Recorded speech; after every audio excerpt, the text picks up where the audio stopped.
और इनकी अमरवाणी फाइनल है, जो ने कह दिया वो सत्य है। कहते हैं संत मिलन को आइए तज माया अभिमान, जो जो कदम आगे रखे एक एक यज्ञ समान। संत मिलन को चालिए और तज माया अभिमान, और जो जो कदम आगे रखे सो सो यज्ञ समान। अब देखो एक यज्ञ में कितना पैसा लगता है, और ये यज्ञ फ्री में होगा जब इस विधि से आप सत्संग में आओगे।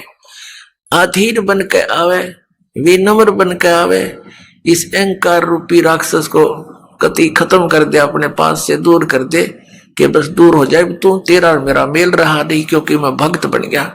और ये राक्षस अहंकार जो है सबसे बड़ा शत्रु है हमारा। जैसे रावण ने भगवान शिव की भक्ति की, भक्ति इतने की कोई कर नहीं सकता, यहाँ से काट कर शीश चढ़ा दिया और वापस प्राप्त हुए, लेकिन अहंकार नहीं गया। तो जैसी राहत भगवान शिव से मिलनी थी वह बिना प्राप्त हुई, उस अहंकार के कारण कुत्याली मौत मारा गया और राक्षस कहलाया। तो अभिमान बहुत बुरा है, भगवान और अभिमान का एक्सीडेंट है। नॉर्थ साउथ पोल समझ लो, ये कभी इकट्ठे नहीं हो सकते। इसे दुष्ट को फिर हम क्यों पालें? और क्या अभिमान इस जीव का, 1 मिनट में फूक निकल जाएगा, 2 मिनट में फूक आवेंगे, गधे लौटेंगे इस राख पर जिसका अभिमान ठाए फिरे। अदरंग मार जा, मुंह से माखी बढ़े और लकड़े, के अभिमान इसका। तो इससे जो काम बनाना है वो बनाओ। और जैसे भी आप सत्संग में आते हो, जैसी जिससे कुछ हो सकता है सेवा की चेष्टा करने की, कोई बर्तन साफ कर ले, भोजन भंडारे में मदद करवावे, किताब मैट बिछवावे। तो इस तरह की जो सेवा होती है, और बूढ़े बुजुर्ग बीमार यहाँ ज्यादा आते हैं, उनको प्यार दे, सहयोग दे, उनकी मदद करे, तो इस तरह से आपके पुण्य बढ़ेंगे, आत्मा में एक नम्रता आवेगी। तो कबीर परमेश्वर जी के पास, मनिंदर जी के पास विशेषकर दुखी दुखी ही आते थे, सुखी तो उनके पास जाते थे, उन नकलियां ऋषियों द्वारा। और क्योंकि वो तो महिमा के भूखे, अच्छा आदर दें, सेठ आ जाओ उसने नारी कुर्सी देंगे, और आ जाओ उसको अलग से कमरा देंगे, और फिर वो 10,000 रुपये दे दें, उसके गीत गाए जाएंगे। इसलिए वो वहां इसलिए जाते हैं सेठ, क्योंकि उनका मान होता है। और परमात्मा के दरबार में आते थे, उनको एक मैट पर बैठने के लिए आदेश था, चाहे कोई भी आवे। तो संत वही होते हैं। और वहां कोई आदर सत्कार नहीं था किसी का, और अनादर भी नहीं था किसी का, क्योंकि वहां विद्यार्थी टाइप में भगत होते हैं। आध्यात्मिक गुरु जो होता है वो आध्यात्मिक टीचर होता है। तो इस प्रकार अपने आत्मा जो ये कहते हैं कि भी प्रारब्ध के कर्म में लिखा हुआ, भाग में लिखा हुआ दुख ये तो भोगना पड़ेगा, पाप कर्म का दंड है। और फिर वो कहते हैं भगवान का मंत्र ले ले, जाप करा करिए, भक्ति कर, आगे सुखी हो जाएगा। अब किसी के पैर में कांटा लगा हो और गहरा लग कर टूट गया हो, उसको स्वयं मालूम नहीं है पीड़ा किस वजह से हो रही है, या उसको पता भी है कि मेरा कांटा लग गया, तो वो किसी के पास जाता है और वो ये कहता है कि तेरे पीड़ा का कारण तेरे पैर में लगा कांटा है, और कांटा तो निकल नहीं सकता, ये तो ऐसे ही रहेगा। जूता पहन ले, और जूता पहन ले, आगे भविष्य में कांटा नहीं लगेगा। तो पुण्यात्मा कांटा लगे पैर में, जूता पहना नहीं जा सकता, वो तो कांटा निकले, और फिर उसको सलाह दे जूता पहन के रखना, नहीं तो फिर लग जाएगा। तो फिर वो कांटे की पीड़ा से पीड़ित व्यक्ति खूब समझता है कि कांटा कितना दुखदाई होता है, तो फिर वो कभी जूता नहीं उतारेगा, बहुत सावधानी बरतेगा कि कहीं फिर से वो आपत्ति ना आ जा। तो इसी प्रकार परमात्मा कहते हैं जैसे आपके प्रारब्ध रूपी पाप कर्म का कांटा आप पर लगा हुआ है, और वो कांटा निकलेगा यानी सुख हो गया, फिर आपको सलाह दी जाएगी कि ये मर्यादा में रहना और ये भक्ति करते रहना। तो वो प्राणी फिर कभी मर्यादा नहीं तोड़ सकता और भक्ति नहीं छोड़ सकता, इस भय से कि कहीं फिर से ना वो बिजली गिर जा, फिर से वो आपत्ति ना संकट आ जाए, कितना बुरा हाल हो गया था हमारा। तो फिर वो कभी भक्ति नहीं छोड़ सकता और सीधा चलता है। तो इसी प्रकार परमात्मा उनको सलाह देते थे उपस्थित भक्तों को। और वहां परमात्मा के पास, कबीर साहब के पास यानी मुनिंदर जी के पास अधिकतर वो दुखी व्यक्ति आते थे। कोई मानसिक पीड़ित, कोई भूत प्रेतों का सताया हुआ, कोई देवों का श्राप दिया हुआ, कोई किसी ऋषि साधु संत ने उनको श्राप दे दिया, या कोई प्रारब्ध के कष्ट से दुखी, या कोई शारीरिक रोग से दुखी। और परमात्मा तो हमारे भगवान है, वो तो अपने बच्चों के सारे दुख दूर किया करते हैं। तो वहां वृद्ध अवस्था ज्यादा बीमार से आते थे, तो भगवान सलाह दिया करते थे, भाई बूढ़े बुजुर्ग रोगी की मदद करनी चाहिए, नफरत नहीं करें। कहते कुष्टि होवे संत बंदगी कीजिए, हो वैसा के विश्वास चरण चित दीजिए। परमात्मा सलाह देते हैं, हमें बताते हैं कि यदि भक्त का कोढ़ भी लगा हुआ, कुष्ठ रोग भी लगा हुआ हो, मक्खियां भिनक रही हो, उससे नफरत ना करना, उसकी मदद करना बल्कि जितनी हो सकती है। कुष्टि होवे संत बंदगी कीजिए, भगत को प्रणाम कीजिए, आपस में एक दूसरे को सत्साहेब, उसे नफरत करके मुंह फोड़ कर नहीं जाना चाहिए। और हो वैसा के विश्वास चरण चित दीजिए। यदि किसी बहन कोई अपने क्रमवश गणिका भी बन गई है, वैसा वर्ती कर रही है, और वो सत्संग में आ जाती है, कहते हैं उससे भी नफरत ना करना, उसको भी साधु जानना। क्योंकि हम सभी ऐसे स्थान पर रह रहे हैं, ना जाने कब कौन के गलती कर बैठे, और हम क्या करते हैं, अपने दोषों को ना देखकर दूसरे के थोड़े दोष को भी घना बनाकर नफरत करते हैं। यह भी हमारी अज्ञानता का ही कारण है। अब जैसे पुण्यात्माओं, कोई चोर है, डाकू है, और कोई दुराचारी है, यदि वो सत्संग में नहीं आवेगा तो उसको ये पता कैसे लगेगा ये पाप कर रहा है तू। जिस क्षेत्र में वो रहता उस माहौल में तो फंसा हुआ है, उसी से तो बिगड़ता ही जा रहा है। अब जैसे मैला कपड़ा हो गया तो वो जल के निकट नहीं आवेगा, साबुन प्रयोग नहीं होगा उस पर, तो वो मैल समाप्त कैसे होगा।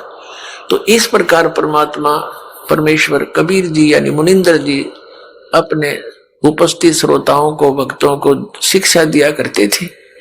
अब नल और नील तो बड़े संकट से गुजरे थे, पार टूटा हुआ था दुखों का, 30-30 वर्ष के हो गए थे और बचपन से ही दुखी थे। और जिसने सुसाइड तक की सोच रखी और वो व्यक्ति इतना सुखी हो जाता, ठीक है हमारी बुद्धि इतना काम तो नहीं करती कि उन्हें भगवान मान ले, लेकिन भगवान से कम भी नहीं मान सकता वो व्यक्ति जब थोड़ा सा भी उसके अंदर इंसानियत होगी। तो वो तो एक महान आत्मा थी नल नील। उस दिन से वो बहुत सत्संग में सेवा करने लगे। बूढ़े बुजुर्गों के कपड़े, रोगियों के, अपाहिजों के कपड़े ले जाओ, लाओ जी मैं धो लाऊंगा, उनके कपड़े धोएं, बर्तन साफ करें, उनको आराम से बैठावें, नुहावें, यानी इस तरह वो सेवा करने लगे जो परमात्मा मुनिंदर जी के आश्रम में जो आया करते थे। लेकिन वो फिर भी एक सीधे साधे थे, भोले से दिमाग के थे। वो क्या करते, सत्संग में जो चर्चा होती, ज्ञान सुनते भगवान के मुख से, तो कपड़े धोने जाते या बर्तन साफ करने जाते, दरिया के किनारे सत्संग हुआ करते थे, आश्रम होते थे ऋषियों के। तो वो क्या करते, दरिया के किनारे पर कपड़ों को पानी में भिगो देते कि कुछ देर इनका मैल गल जावे, फिर धोएंगे। इसी प्रकार बर्तनों को, और बैठ के किनारे पर वृक्ष के नीचे सत्संग सुनी हुई बातों पर दोनों चर्चा करते थे। और फिर अपने बीते हुए समय पर, अपने पास टाइम पर भी बहुत विचार करते थे और कहते थे देखिए वो ऋषि क्या बकवाद किया करते थे। पहले तो कहते थे ये जंतर कर ले, ये मंत्र कर ले, और फिर लास्ट में कह देते थे ये तुम्हारे प्रारब्ध का भोग है, तुमने भोगना ही पड़ेगा। और यहाँ कहाँ गई वो हमारे प्रारब्ध। तो भाई भगवान आगे हैं, परमात्मा जैसे है अपने गुरु जी, बड़ी दया करी अपने पर। और देखो आज सत्संग में ऐसा बताया, कभी सुना नहीं हमने। अपने आत्मा जो व्यक्ति इतना दुखी था वो सुखी हो जा, और उसको जो ये दास ज्ञान दे रहा, यही ज्ञान परमात्मा पहले दिया करते। उन्हीं परमेश्वर कबीर जी का दिया हुआ ज्ञान, दास तो एक है जे टेप रिकॉर्डर आपको सुना रहा, दिया हुआ ज्ञान उसी मालिक का है जो चौथे युग से देते हुए आ रहे थे। तो वो पहले अगर सुखी व्यक्ति इन बातों को सुनता है, उठ कर चल पड़ा, वैसे बक रहा है, आज तक कभी सुना नहीं, तो पहले परमात्मा वो सिलेक्ट करिए मालिक ने जो दुखी थे, और फिर दुखी व्यक्ति सुखी हो गया, वो कहाँ जाओ तो सारी सुनेगा और सारी सच्ची लगेंगी उसको, क्योंकि वो तो दुख से उभरा है। तो सच्ची तो ये है ही है, हमें उस अज्ञान के कारण ये नहीं अच्छी लग रही थी। तो ऐसे जब वो बातें कर रहे होते हैं तो एक आधा कपड़ा उस झालों में बह जाता था, उनको पता नहीं लगता। जब वो जाकर धोकर सुखा देते उनके कपड़े, तो वो फिर उठाते अपने अपने कपड़े। कोई कहता जी मेरा तो धोती नहीं मिली, कोई कहता मेरा कुर्ता गुम हो गया। वो कहते भाई हम तो जितने ले गए थे उतने ले आए हैं, हमें तो मालूम नहीं।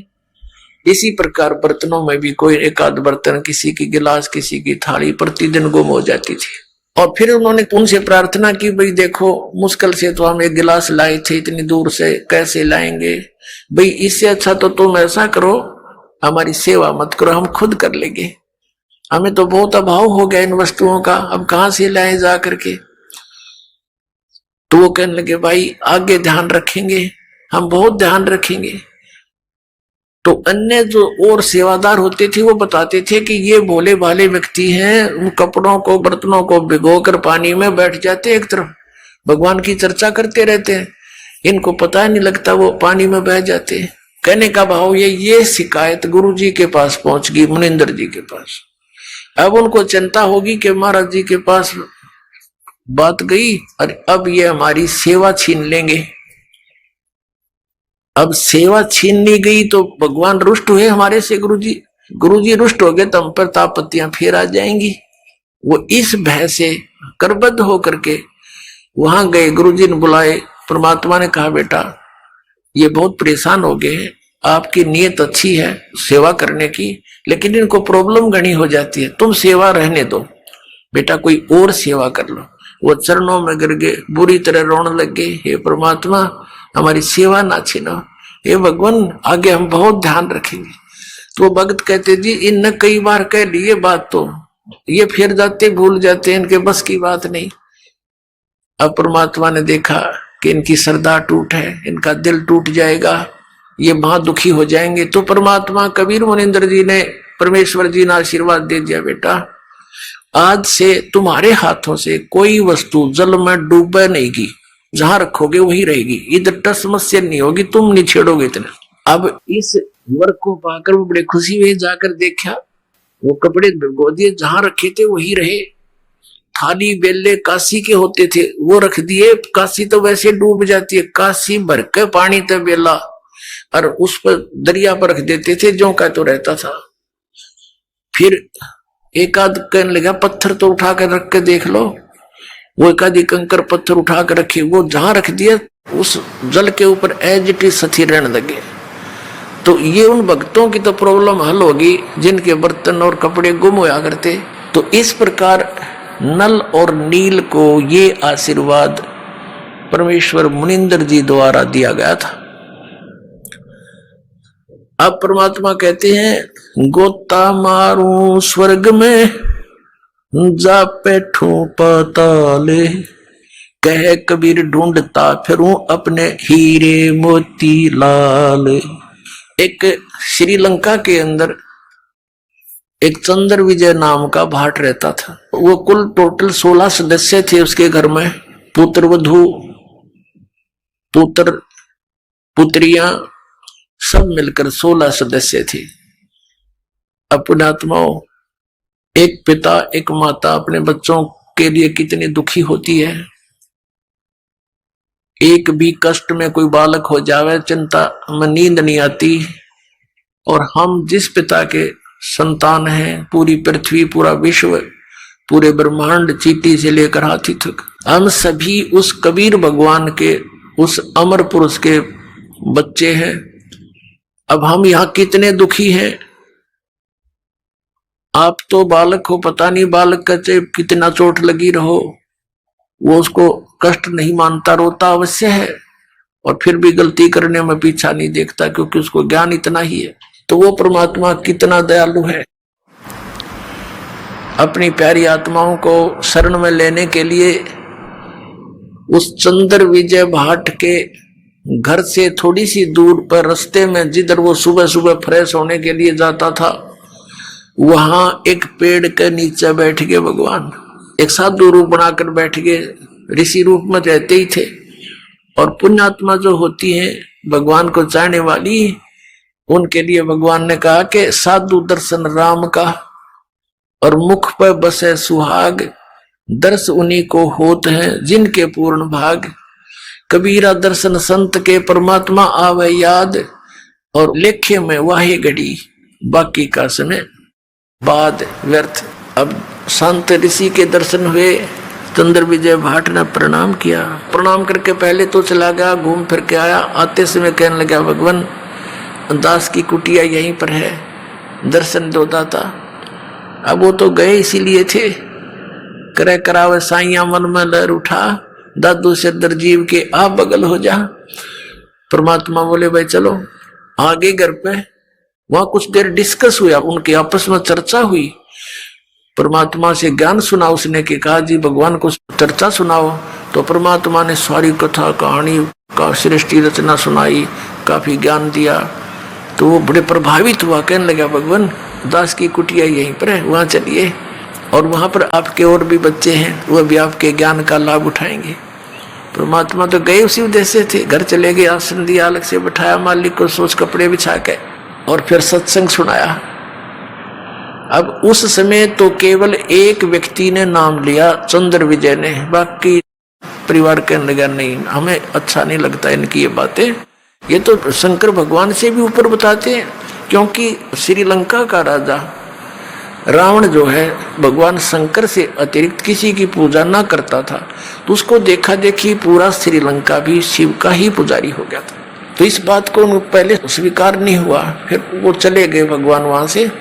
पीछे से उस चंद्र विजय भाट ने अपने पूरे परिवार को बैठा बैठा के बहुत अच्छी तरह समझाया, तो उन सब का मन बन गया।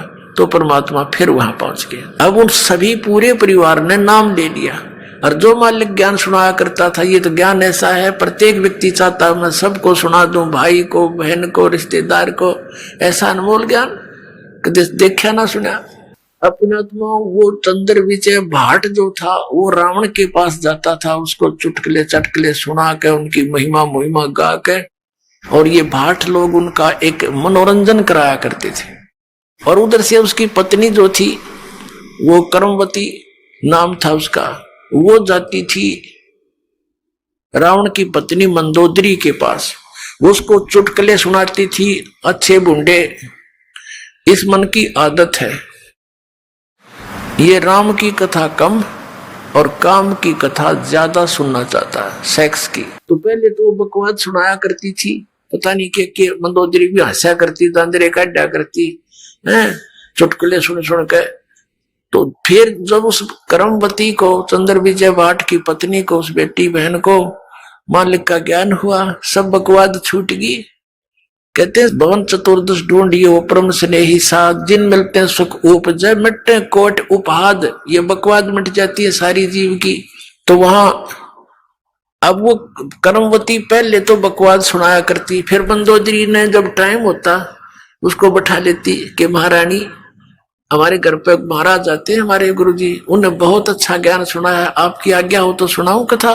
अब सुनाओ।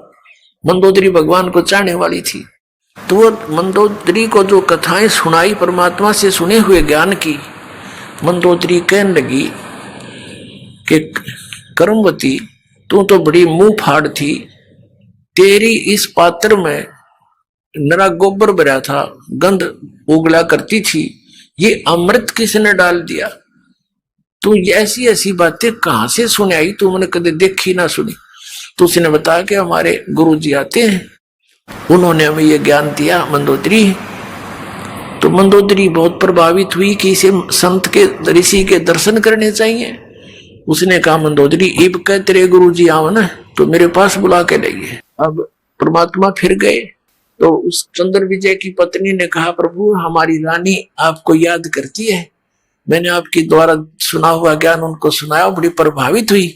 और उन्होंने कहा कि अपने गुरुजी को यहाँ बुला के लाना। परमात्मा ने कहा बेटा हम किसी राजा के घर नहीं जाते, उनको गरज पड़े तो यहाँ आ जाएगी। साधु संत नहीं जाया करते ऐसे व्यक्ति के घर जब तक वो हमारे विचारों से परिचित नहीं होते। अब वो कर्मवती फंस गई धर्म संकट में कि यदि मेरे गुरुजी नहीं गए तो वह हमने सजा दिवा दे मनमाना मंदोदरी, परमात्मा अंतर्यामी जानेंगे। अब बेटी तो बहुत दुखी होगी। उसने कहा बेटा ऐसे कहना उसको कि देखो ऋषि महर्षियों को संतों को बाई ऑर्डर नहीं बुलाया करते। अब बाई ऑर्डर बुलाने से वो आ भी गए और रजा नहीं बख्शेंगे तो लाभ क्या होगा। तो साधु संतों के पास जाने से बहुत लाभ होता है, स्वयं जाना चाहिए। तो मंदोदरी को जाकर के उसने कहा रानी मैंने अर्ज करी थी गुरुदेव से, उन्होंने मना कर दिया आपके यहाँ आने से और कहा कि देखो साधु संतों को आदेश से नहीं बुलाना चाहिए, उनके चरणों में जाना चाहिए, लाभ उठाना है। और यदि बाई ऑर्डर बुला भी लिया तो लाभ नहीं देंगे। मंदोदरी कहने लगी बहन ठीक है मैं चलती हूँ, अब के तेरे गुरु जी आओ तो मुझे मिलाना। परमात्मा फिर गए, ये तो भटक रहे हैं एक आत्मा को अपनी शरण में लेने के लिए, सुखी करने के लिए। यहां भी सुखी करेंगे आपको और यहां से चलोगे जब देखना सतलोक में ले जाएंगे, वहां तो कहना है क्या कितना सुख देंगे।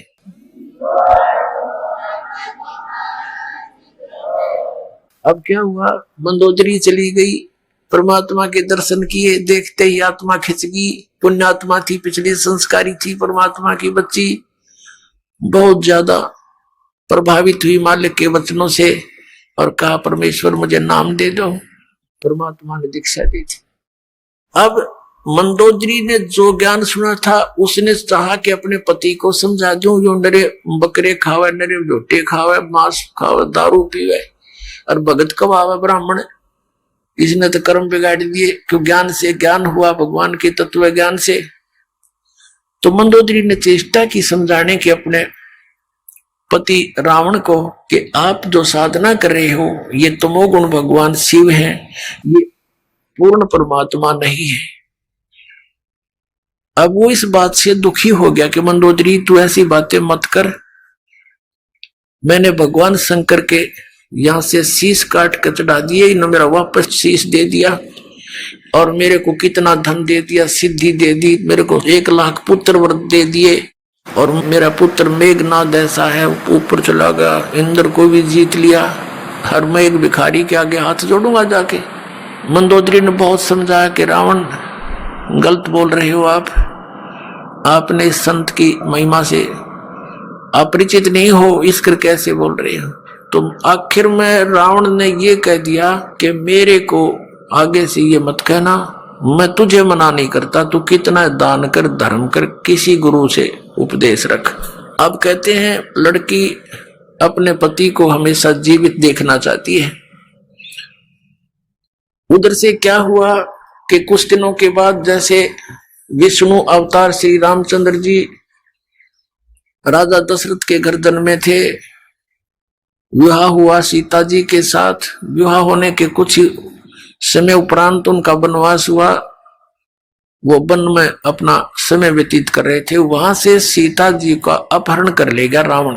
अब परमात्मा ने, कबीर परमेश्वर जी यानी मुनिंद्र जी ने मंदोदरी को समझाया बेटी इसने तो अपनी सात मोल ले ली, इसने अपना जो ना मौत ले आई अपनी, और कह दे इसको इसने भाई इज्जत वापस दे दे इसको, सिंपल वो मैं ना समझे, ये देवी है और देवी को सताना महापाप है, इसको वापस पहुंचा दे, इसकी इसी में खैर है। औरत वैसे ही देख कर राजी नहीं होती किसी दूसरी औरत को।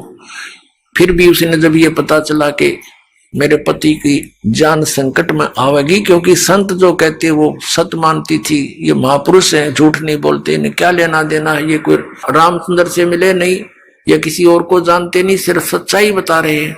वह बहुत प्रभावित हुई, रावण को समझाने की बहुत चेष्टा की तो नहीं माना।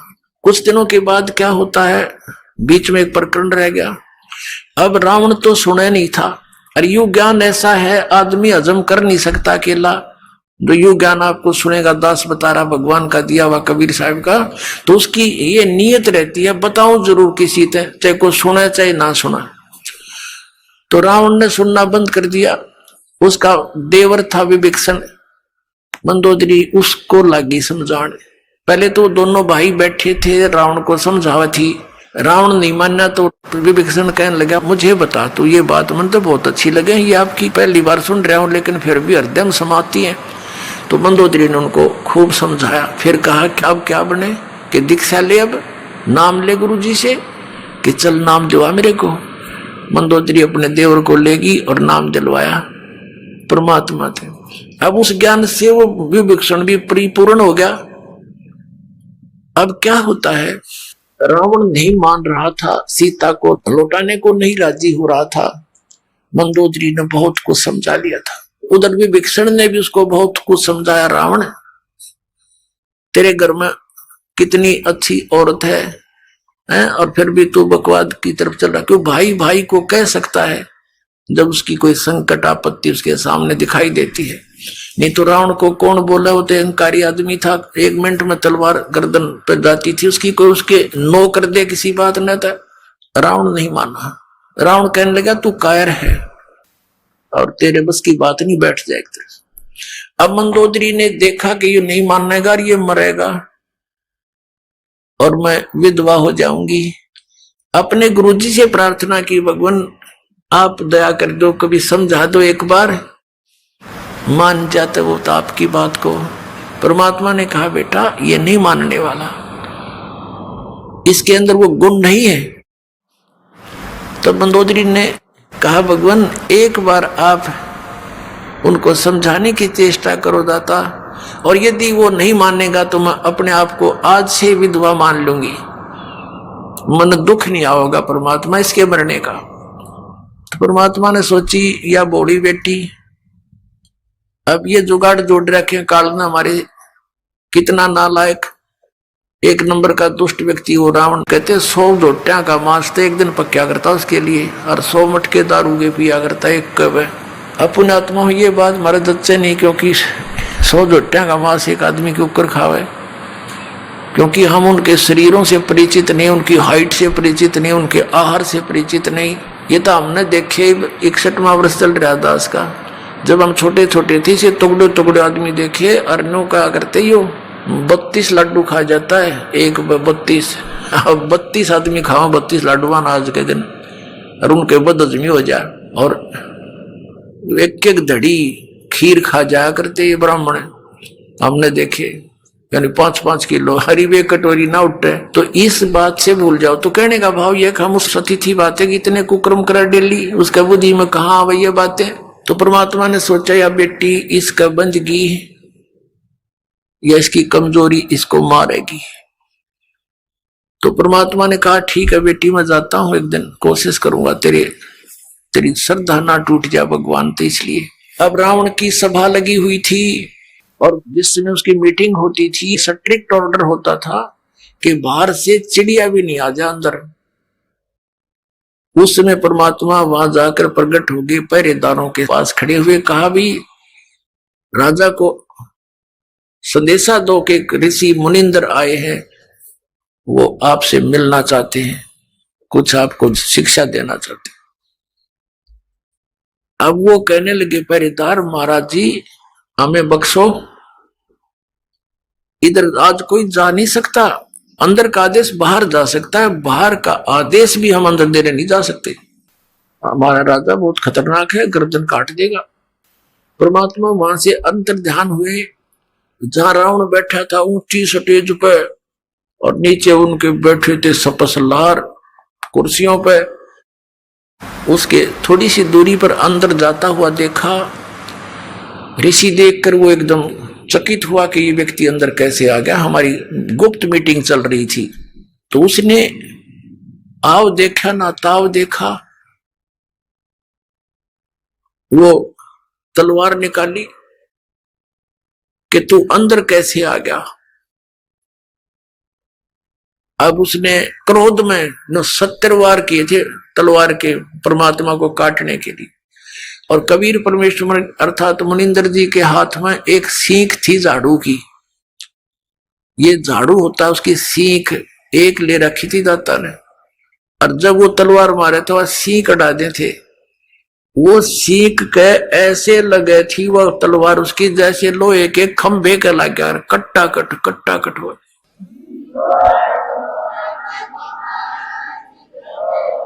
जब रावण के पसीने आ लिए, जब वो थक के खड़ा हो गया, कहने लगा तू अंदर कैसे आ गया? परमात्मा बोले तेरे ब्याह सीख तक कटी नहीं, तू मुझे मारेगा? रावण बोला उनको बुलाओ पहरेदारों को, उनको कत्ल करूंगा। परमात्मा बोले उनका दोष नहीं है, उन्होंने तो मुझे मना कर दिया था संदेश भी देने के लिए। फिर परमात्मा से पूछा रावण ने, तू आया कैसे अंदर? कि ऐसे आ गया, अंतर ध्यान हो गए और फिर प्रकट हो गए। रावण के सामने से एकदम अंतर ध्यान हो गए और फिर प्रकट हो गए कि मैं उनको आता दिखाई नहीं दिया, मैं ऐसे आ गया।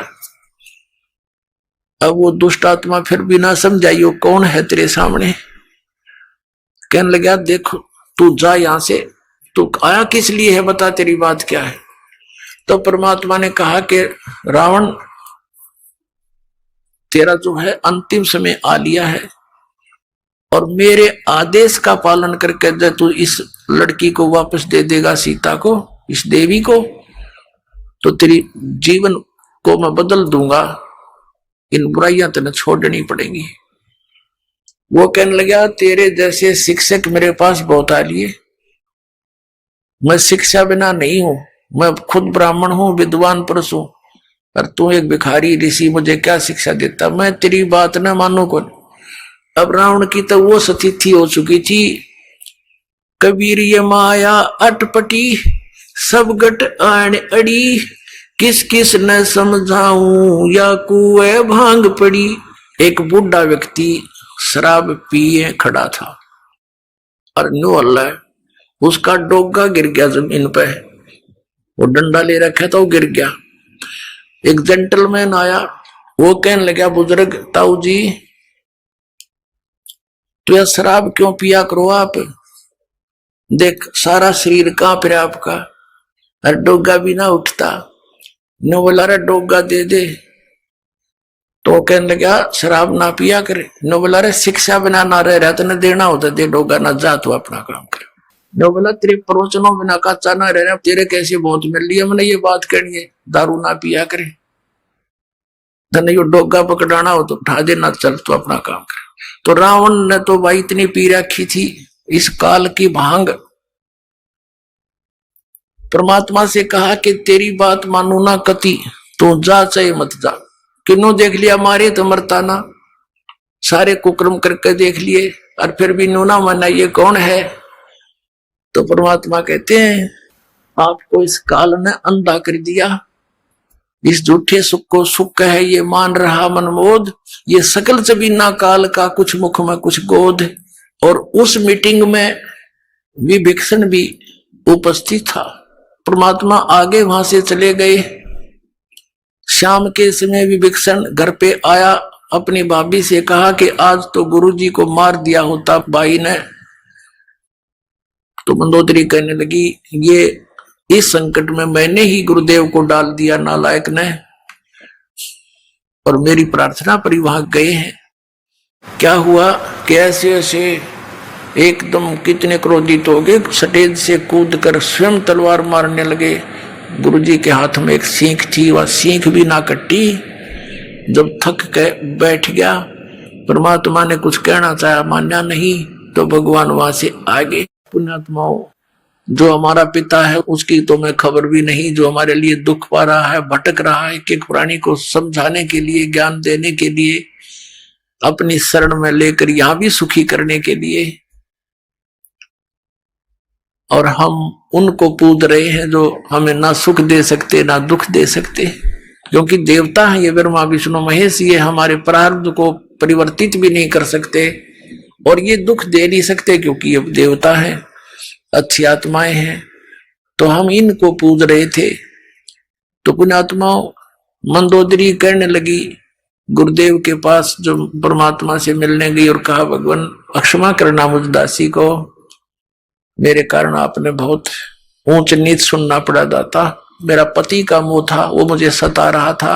अब दाता वो बेशक मर जा, मेरी ओर से आज मर लिया, वो मरियो चाहे जिंदा रहियो, दाता अपने चरणों से दूर ना करना अपनी बच्ची को। तो परमात्मा ठीक है बेटा, कहा तू भक्ति कर, या कोई किसी का ना है, आजकल मृत्यु हो जा, कौन किसका ठेकेदार है पता नहीं, इसका जन्म की तो होगा, तेरा कहाँ होगा। ठीक है, जब तक आपका संयोग है एक नेक नीति से निभाओ, परमात्मा से डर कर रहो। जो जिसका भूमिका है, पति की है पति वाला रोल करे, पत्नी का है पत्नी वाला करे, बेटे का है बेटे वाली भूमिका ठीक निभानी चाहिए, तभी आप सुपात्र कहलाओगे, नहीं तो आप फेल हो जाओ। अब क्या हुआ, उधर से रावण को संदेश मिले, लेकिन रावण नहीं माना। श्री रामचंद्र जी के संदेश वाहक दूत वहां गए, श्री अंगद जी, श्री हनुमान जी आदि आदि, लेकिन वो नहीं माना। कहने का भाव ये है कि युद्ध की तैयारी होगी। अब युद्ध करने के लिए समुद्र से सेना पार करनी समस्या आएगी। अब समुद्र के ऊपर का जावे कैसे,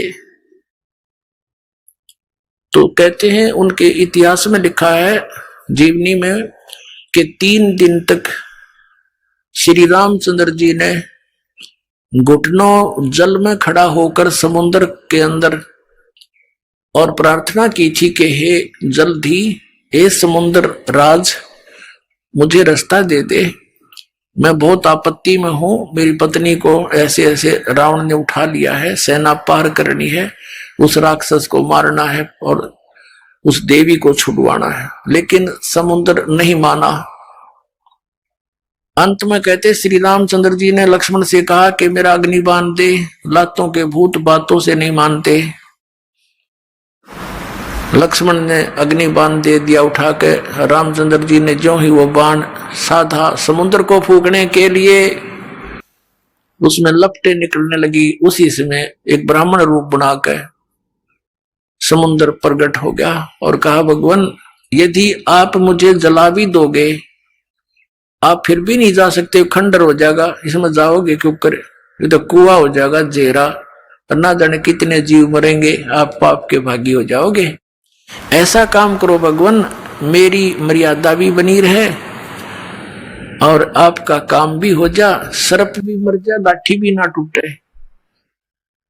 तो श्री रामचंद्र जी ने कहा वो बता क्या उपाय है फिर, कि आपकी सेना में नल और नील नाम के 2 सैनिक आपके भक्त हैं, क्योंकि उस समय आसपास के सारे ही भगत सारे इकट्ठे हो गए थे। रामचंद्र जी के गेला में इस आपत्ति आ गई और एक निकम्मा आदमी उसकी पत्नी ठा ले गया।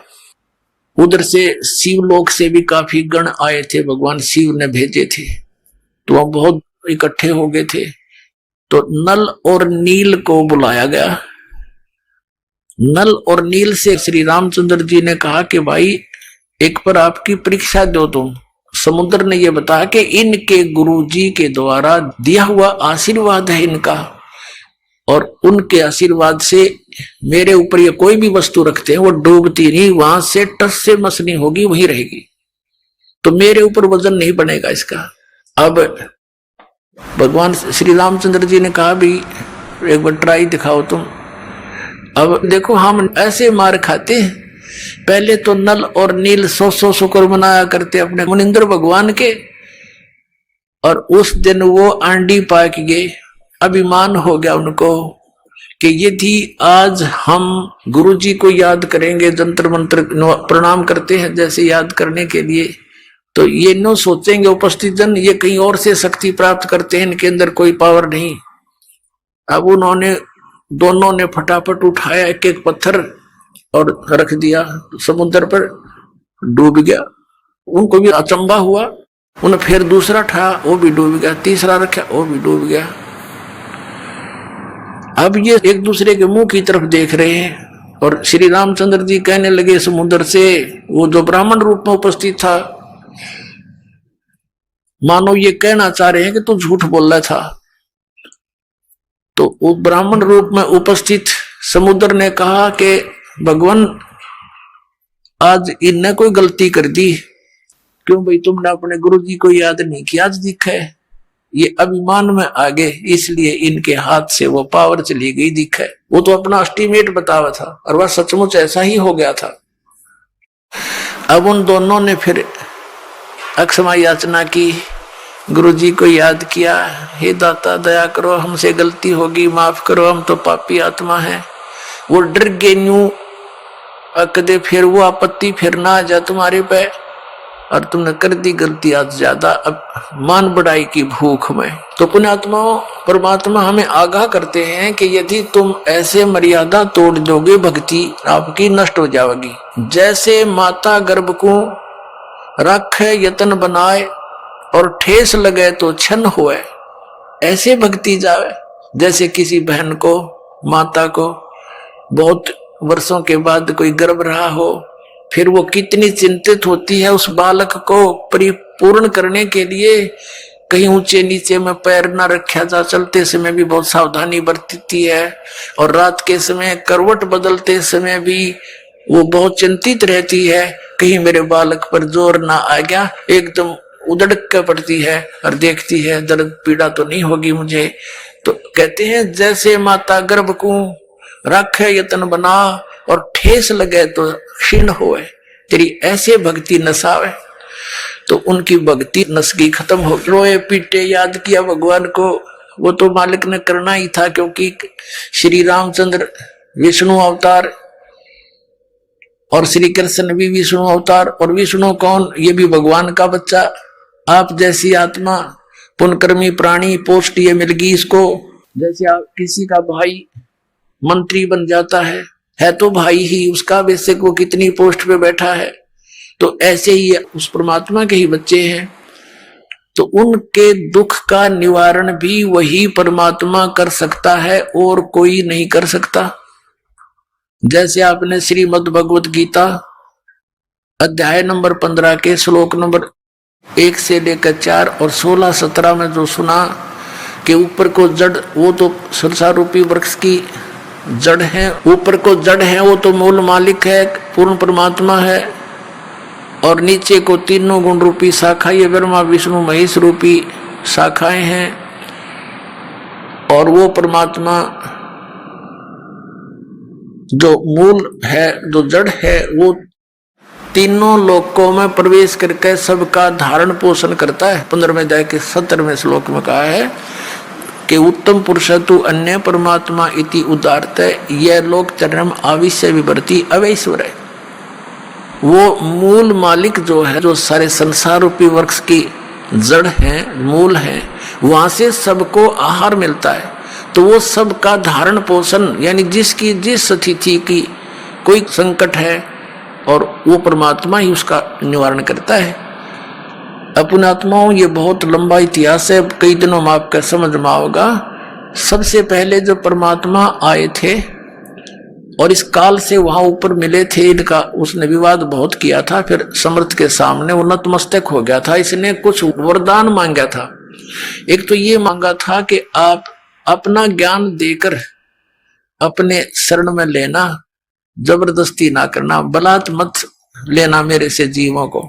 दूसरा ये कहा था कि 3 युगों में जीव कम ले जाना, चौथा युग जब कलयुग आवे तब तो शरण जीव बहु जावे, ऐसा वचन हर मोह दीजिए, तब संसार गमन तुम कीजिए। और तीसरा कि ऐसे मेरा पुत्र विष्णु श्री राम रूप में त्रेता युग में जाएगा, उसके साथ उसके प्रारब्ध में ऐसे संकट हैं और इस काल को पता है, उसको मैं टाल नहीं सकता। आप वो समुद्र पर पुल नहीं बनेगा, वो पुल बनवाना। परमात्मा ने कहा ठीक है, और बता भिखारी।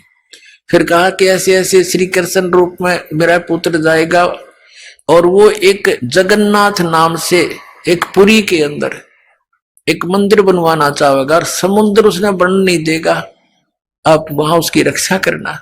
परमात्मा ने कहा था ठीक है, और बोल। तो इस परमात्मा, कबीर परमात्मा से इस काल ने ये वरदान मांगा था, प्रार्थना की थी कि आप मेरे उस बच्चे की, ये काल के पुत्र हैं विष्णु, इस संकट से रक्षा करना। तब परमात्मा उस वचन अनुसार वहां पहुंचे। वैसे तो उन्होंने व्यवस्था कर ही दी थी, नल नील भेज दिए थे कि आप पर काम चल जाएगा इनका, जो ये नियमित रहेंगे तो ये पत्थर रख देंगे, ये पार हो जाएंगे, लेकिन वो भी फेल हो गए। अब क्या हुआ, परमात्मा वहां पहुंचे, नल और नील ने कहा कि वो आगे गुरुदेव, वो आगे गुरुजी। अब सबकी दृष्टि गई, एक ऋषि आते दिखाई दिए। निकट आए जब श्री राम और लक्ष्मण ने उनके चरण लिए, हनुमान सब ने चरण लिए, तब परमात्मा से प्रार्थना की कि हे भगवान, कि हम बहुत संकट में हैं, मैं राजा दशरथ का पुत्र हूं, ऐसे ऐसे रावण ने मेरी पत्नी उठा ली है और समुद्र के ऊपर से हमने सेना ले जानी पड़ेगी। ऋषि जी, जब आप अपने शिष्यों को इतनी पावर दे सकते हो, आप तो समर्थ हो, हम पर दया करो। आज आपके इन बच्चों के, आपके शिष्यों के हाथ में वो शक्ति रही नहीं। परमात्मा ने कहा अब इनके हाथ में रहेगी भी नहीं, क्योंकि इन्होंने आज एक भयंकर गलती कर ली, अपने आप में प्रभु मान लिया, भगवान को भूल गए ये। तब श्री राम ने कहा भगवान अब मेरा क्या होगा। तब परमात्मा ने कहा कि ठीक है, करता हूं व्यवस्था। एक डंडी ले रखी थी परमात्मा ने, डोगा सोटी, कहा कि मैं ये रेखा लगाता जाऊंगा इस पहाड़ के चारों ओर, एक रेखा खींचूंगा, इसके बीच बीच के पत्थर बिल्कुल हल्के हो जाएंगे, जहां रखोगे वही रखे रहेंगे, पानी में डूबेंगे नहीं, कितना वजन रख लेना। अब परमात्मा ने क्या किया, एक सोटी लेकर उस एक बहुत बड़े पर्वत के चारों ओर से घुमा दी, जो उसके निकट ही था, और परमात्मा ने कहा कि उठाओ पत्थर और प्रयोग करो। अब नल और नील ये शिल्पकार भी थे, राज थे, मिस्त्री भी थे, ये उन पत्थरों को छोल छाल के और फिर सेट करना भी जानते थे। अब क्या हुआ, वो पत्थर उठा के लाए, देखा रख के, इतना भारा पत्थर ऊट पटांग सा और रख दिया, वो भी ना डूबया, ऐसे तरह ऊपरे रखा हुआ नौकर। तो सबको विश्वास हो गया कि बन गई बात। अपन आत्माओं, हमारे ये अध्यात्म मार्ग में आप कति जीरो हो चुके हो, और दास भी उसी स्थिति में था। अब दास को सतगुरु मिल गए, कहते पीछे लगा जाऊं था मैं लोक वेद के साथ, रास्ते में सतगुरु मिल गए, दीपक दे दिया हाथ। अब ये इतना बड़ा अध्यात्म मार्ग है कि जैसे हम सत साहेब बोलते हैं और पहले राम राम बोलते थे, इसका कारण क्या था, ये मंत्र जाप करने का नहीं था, ये केवल याद दिलाने का होता है कि भाई इस संसार में भगवान बिना कुछ नहीं, और जो गुरुजी ने मंत्र दे रखा है उसकी भूल ना पड़े। जैसे आप देखा करते, अब तो यह बात बिगड़ती जा रही है, नास्तिक होने जा रहा है पूरा मानव समाज, काल का दाव लग गया था। तो पहले हम देखते थे, जैसे सुबह या कभी घूमने फ्रेश होने जाते थे, आने जाने वाले मिलते थे, एक दूसरे को राम राम राम राम चाचा, वो 3-4 बार बोला करता, राम राम भाई, राम राम राम, हाँ राम राम। अब ये तो एक औपचारिकता बन गई थी। आइए अब हम उन श्रद्धालुओं के, तो इस तरह से आपके पुण्य बढ़ेंगे, आत्मा में एक नम्रता आवेगी। तो कबीर परमेश्वर जी के पास, मुनिंदर जी के पास विशेषकर दुखी दुखी ही आते थे, सुखी था उनके पास जाते थे, उन नकलिया ऋषियों द्वारा, और क्योंकि वो तो महिमा के भूखे, अच्छा आदर दें, सेठ आ जाओ उसने न्यारी कुर्सी देंगे, हो रहा जाओ उसको अलग से कमरा देंगे, और फिर वो 10,000 रुपये दे दें, उसके गीत गाए जाएंगे। इसलिए वो वहां इसलिए जाते हैं सेठ, क्योंकि उनका मान होता है। और परमात्मा के दरबार में आते थे, उनको एक मैट पर बैठने के लिए आदेश था, चाहे कोई भी आवे, तो संत वही होते हैं। और वहां कोई आदर सत्कार नहीं था किसी का, और अनादर भी नहीं था किसी का, क्योंकि वहां विद्यार्थी टाइप में भगत होते हैं, आध्यात्मिक गुरु जो होता है वो आध्यात्मिक टीचर होता है। तो इस प्रकार अपने आत्मा जो ये कहते हैं कि भी प्रारब्ध के कर्म में लिखा हुआ, भाग में लिखा हुआ दुख ये तो भोगना पड़ेगा, पाप कर्म का दंड है। और फिर वो कहते हैं भगवान का मंत्र ले ले, जाप करा करिए, भक्ति करे, आगे सुखी हो जाएगा।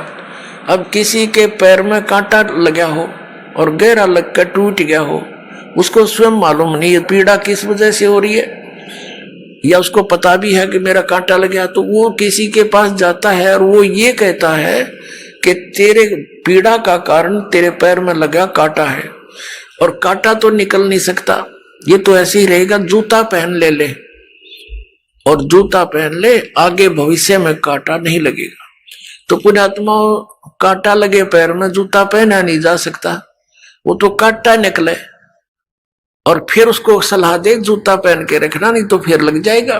तो फिर वो कांटे की पीड़ा से पीड़ित व्यक्ति खूब समझता है कि कांटा कितना दुखदाई होता है, तो फिर वो कभी जूता नहीं उतारेगा, बहुत सावधानी बरतेगा कि कहीं फिर से वो आपत्ति ना आ जाए। तो इसी प्रकार परमात्मा कहते हैं, जैसे आपके प्रारब्ध रूपी पाप कर्म का कांटा आप पर लगा हुआ है और वो कांटा निकलेगा यानी सुख हो गया, फिर आपको सलाह दी जाएगी कि ये मर्यादा में रहना और ये भक्ति करते रहना, तो वो प्राणी फिर कभी मर्यादा नहीं तोड़ सकता और भक्ति नहीं छोड़ सकता, इस भय से कि कहीं फिर से ना वो बिजली गिर जाए, फिर से वो आपत्ति ना संकट आ जाए, कितना बुरा हाल हो गया था हमारा, तो फिर वो कभी भक्ति नहीं छोड़ सकता और सीधा चलता है। तो इसी प्रकार परमात्मा उनको सलाह देते थे उपस्थित भक्तों को, और वहां परमात्मा के पास, कबीर साहब के पास यानी मुनिंदर जी के पास अधिकतर वो दुखी व्यक्ति आते थे, कोई मानसिक पीड़ित, कोई भूत प्रेतों का सताया हुआ, कोई देवों का श्राप दिया हुआ, कोई किसी ऋषि साधु संत ने उनको श्राप दे दिया, या कोई प्रारब्ध के कष्ट से दुखी, या कोई शारीरिक रोग से दुखी। और परमात्मा तो हमारे भगवान है, वो तो अपने बच्चों के सारे दुख दूर किया करते हैं। तो वहां वृद्ध अवस्था ज्यादा बीमार समार आते थे, तो भगवान सलाह दिया करते थे, भाई बूढ़े बुजुर्ग रोगी की मदद करनी चाहिए, नफरत नहीं करें।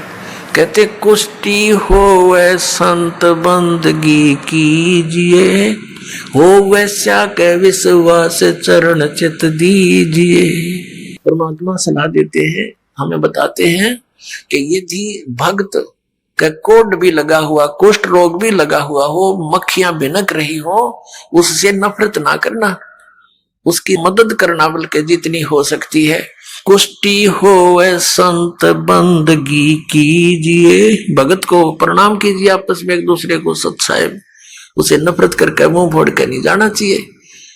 और होवे स्या के विश्वास चरण चित दीजिए, यदि किसी बहन कोई अपने क्रमवश गणिका भी बन गई है, वैसा वर्ती कर रही है और वो सत्संग में आ जाती है, कहते हैं उससे भी नफरत ना करना, उसको भी साधु जानना, क्योंकि हम सभी ऐसे स्थान पर रह रहे हैं, ना जाने कब कौन के गलती कर बैठे, और हम क्या करते हैं, अपने दोषों को ना देखकर दूसरे के थोड़े दोष को भी घना बनाकर नफरत करते हैं।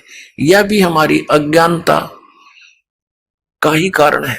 अब जैसे पुण्यात्मा कोई चोर है, डाकू है और कोई दुराचारी है, यदि वो सत्संग में नहीं आवेगा तो उसको ये पता कैसे लगेगा ये पाप कर रहा है तू। जिस क्षेत्र में वो रहता उस माहौल में तो फंसा हुआ है, उसी से तो बिगड़ता ही जा रहा है। अब जैसे मैला कपड़ा हो गया तो वो जल के निकट नहीं आवेगा, साबुन प्रयोग नहीं होगा उस पर, तो वो मैल समाप्त कैसे होगा। तो इस प्रकार परमात्मा परमेश्वर कबीर जी यानी मुनिंदर जी अपने उपस्थित श्रोताओं को, भक्तों को शिक्षा दिया करते थे। अब नल और नील तो बड़े संकट से गुजरे थे, पार टूटा हुआ था दुखों का, 30-30 वर्ष के हो गए थे और बचपन से ही दुखी थे, और जिसने सुसाइड तक की सोच रखी और वो व्यक्ति इतना सुखी हो जाता। ठीक है, हमारी बुद्धि इतना काम तो नहीं करती कि उन्हें भगवान मान ले, लेकिन भगवान से कम भी नहीं मान सकता वो व्यक्ति, जब थोड़ा सा भी उसके अंदर इंसानियत होगी तो वो तो एक महान आत्मा थी नल नील। उस दिन से वो बहुत सत्संग में सेवा करने लगे, बूढ़े बुजुर्गों के कपड़े, रोगियों के, अपाहिजों के कपड़े ले जाओ, लाओ जी मैं धो लाऊंगा, उनके कपड़े धोएं, बर्तन साफ करें, उनको आराम से बैठावें, नुहावें, यानी इस तरह वो सेवा करने लगे जो परमात्मा मुनिंदर जी के आश्रम में जो आया करते थे। लेकिन वो फिर भी एक सीधे साधे थे, भोले से दिमाग के थे। वो क्या करते, सत्संग में जो चर्चा होती, ज्ञान सुनते भगवान के मुख से, तो कपड़े धोने जाते या बर्तन साफ करने जाते, दरिया के किनारे सत्संग हुआ करते थे, आश्रम होते थे ऋषियों के। तो वो क्या करते, दरिया के किनारे पर कपड़ों को पानी में भिगो देते कि कुछ देर इनका मैल गल जावे, फिर धोएंगे। इसी प्रकार बर्तनों को, और बैठ के किनारे पर वृक्ष के नीचे सत्संग सुनी हुई बातों पर दोनों चर्चा करते थे। और फिर अपने बीते हुए समय पर, अपने पास टाइम पर भी बहुत विचार करते थे और कहते थे देखिए वो ऋषि क्या बकवाद किया करते थे। पहले तो कहते थे ये जंतर कर ले, ये मंत्र कर ले, और फिर लास्ट में कह देते थे ये तुम्हारे प्रारब्ध का भोग है, तुमने भोगना ही पड़ेगा।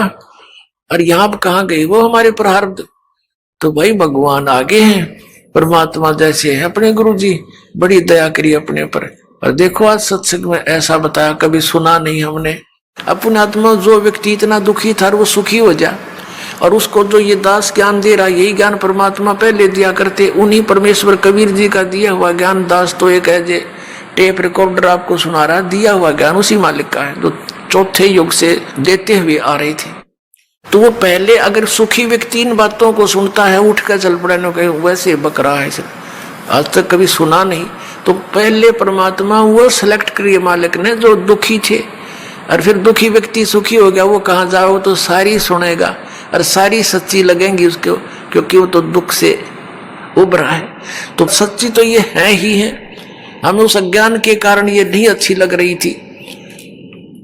तो ऐसे जब वो बातें कर रहे होते हैं तो एक आधा कपड़ा उस झालों में बह जाता था, उनको पता नहीं लगता। जब वो जाकर धोकर सुखा देते उनके कपड़े, तो वो फिर उठाते अपने अपने कपड़े। कोई कहता जी मेरा तो धोती नहीं मिली, कोई कहता मेरा कुर्ता गुम हो गया। वो कहते भाई हम तो जितने ले गए थे उतने ले आए हैं, हमें तो मालूम नहीं। इसी प्रकार बर्तनों में भी कोई एक आध बर्तन, किसी की गिलास, किसी की थाली प्रतिदिन गुम हो जाती थी। और फिर उन्होंने उनसे प्रार्थना की, भाई देखो मुश्किल से तो हम एक गिलास लाए थे, इतनी दूर से कैसे लाएंगे, भाई इससे अच्छा तो तुम ऐसा करो हमारी सेवा मत करो, हम खुद कर लेंगे, हमें तो बहुत अभाव हो गया इन वस्तुओं का, अब कहां से लाए जा करके। तो वो कहने लगे भाई आगे ध्यान रखेंगे, हम बहुत ध्यान रखेंगे। तो अन्य जो और सेवादार होते थे वो बताते थे कि ये भोले भाले व्यक्ति हैं, उन कपड़ों को बर्तनों को भिगोकर पानी में बैठ जाते, एक तरफ भगवान की चर्चा करते रहते हैं, इनको पता ही नहीं लगता वो पानी में बह जाते हैं। कहने का भाव ये शिकायत गुरु जी के पास पहुंच गई, मुनिंदर जी के पास।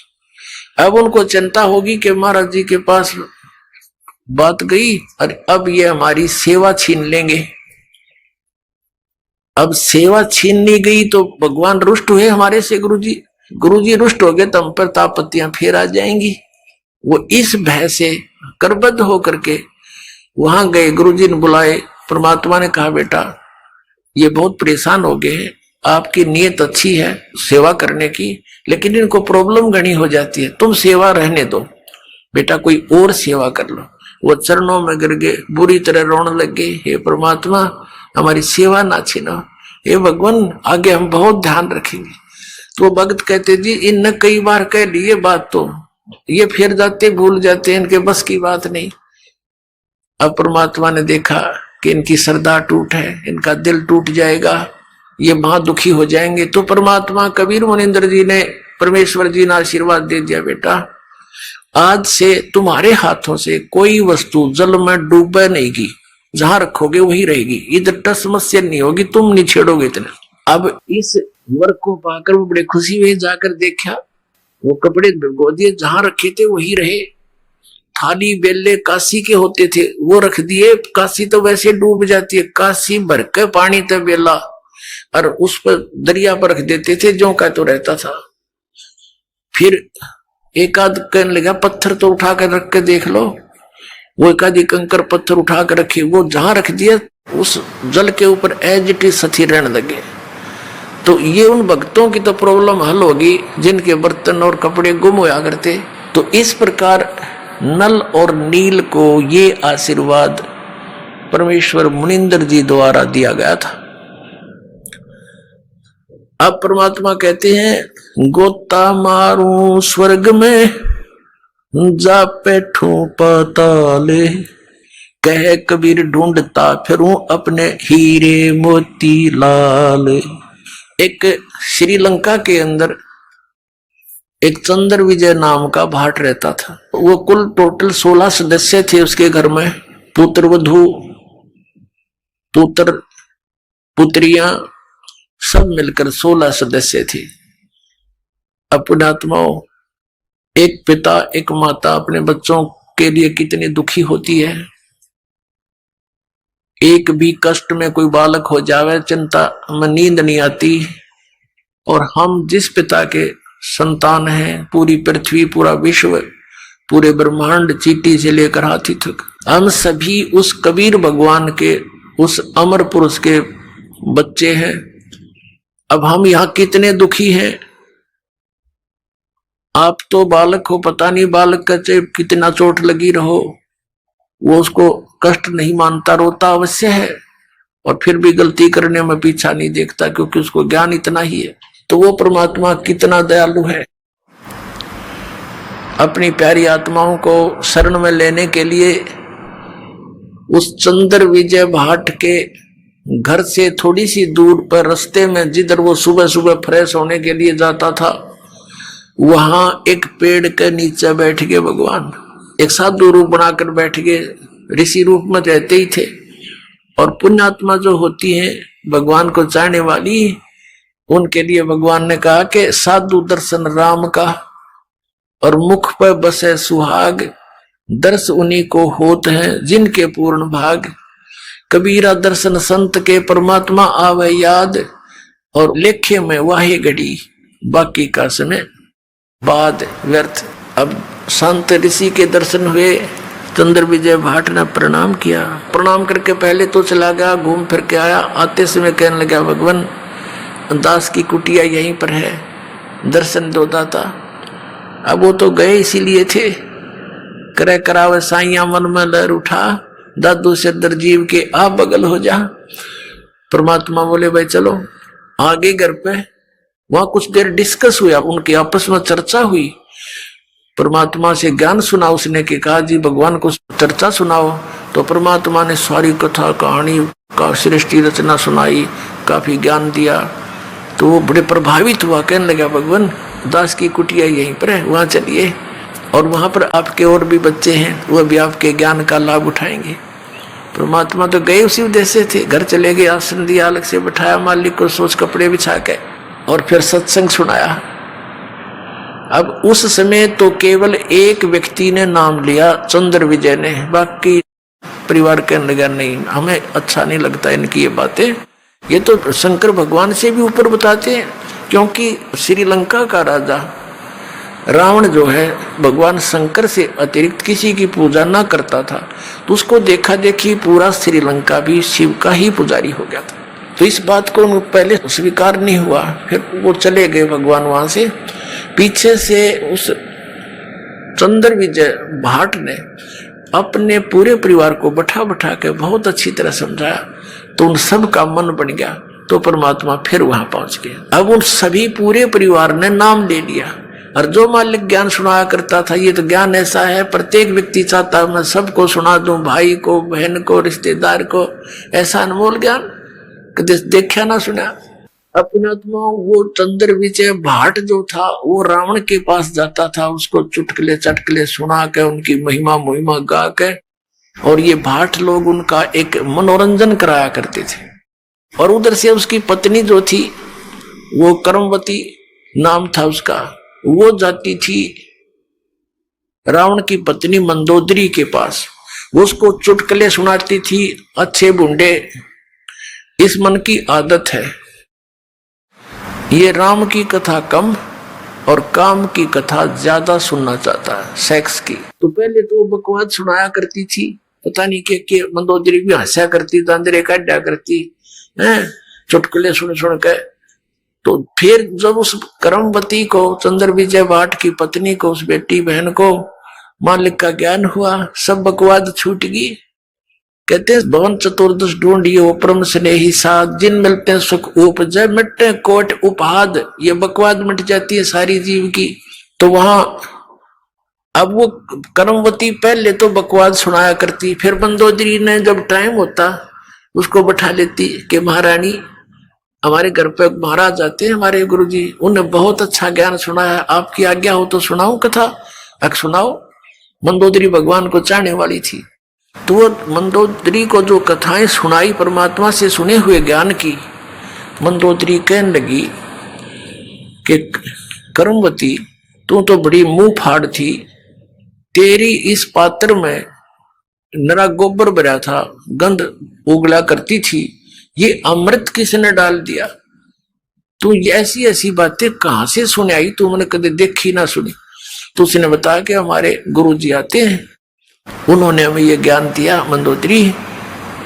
तो मंदोदरी बहुत प्रभावित हुई कि इसे संत के ऋषि के दर्शन करने चाहिए। उसने कहा मंदोदरी इब कह तेरे गुरुजी आओ ना तो मेरे पास बुला के लाइए। अब परमात्मा फिर गए तो उस चंद्र विजय की पत्नी ने कहा प्रभु हमारी रानी आपको याद करती है, मैंने आपके द्वारा सुना हुआ ज्ञान उनको सुनाया, बड़ी प्रभावित हुई और उन्होंने कहा कि अपने गुरुजी को यहाँ बुला के लाना। परमात्मा ने कहा बेटा हम किसी राजा के घर नहीं जाते, उनको गरज पड़े तो यहाँ आ जाएगी, साधु संत नहीं जाया करते ऐसे व्यक्ति के घर जब तक वो हमारे विचारों से परिचित नहीं होते।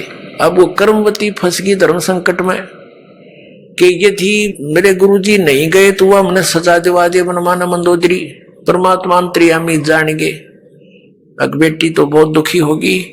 उसने कहा बेटा ऐसे कहना उसको कि देखो ऋषि महर्षियों को संतों को बाई ऑर्डर नहीं बुलाया करते, अब बाई ऑर्डर बुलाने से वो आ भी गए रजा नहीं बख्शेंगे तो लाभ क्या होगा? तो साधु संतों के पास जाने से बहुत लाभ होता है, स्वयं जाना चाहिए। तो मंदोदरी को जाकर के उसने कहा रानी मैंने अर्ज करी थी गुरुदेव से, उन्होंने मना कर दिया आपके यहाँ आने से और कहा कि देखो साधु संतों को आदेश से नहीं बुलाना चाहिए, उनके चरणों में जाना चाहिए, लाभ उठाना है, और यदि बाई ऑर्डर बुला भी लिया तो लाभ नहीं देंगे। मंदोदरी कहने लगी बहन ठीक है मैं चलती हूँ, अब के तेरे गुरुजी आओ तो मुझे मिलाना। परमात्मा फिर गए। ये तो भटक रहे हैं कि एक आत्मा को अपनी शरण में लेने के लिए, सुखी करने के लिए, यहां भी सुखी करेंगे आपको और यहां से चलोगे जब देखना सतलोक में ले जाएंगे, वहां तो कहना है क्या कितना सुख देंगे।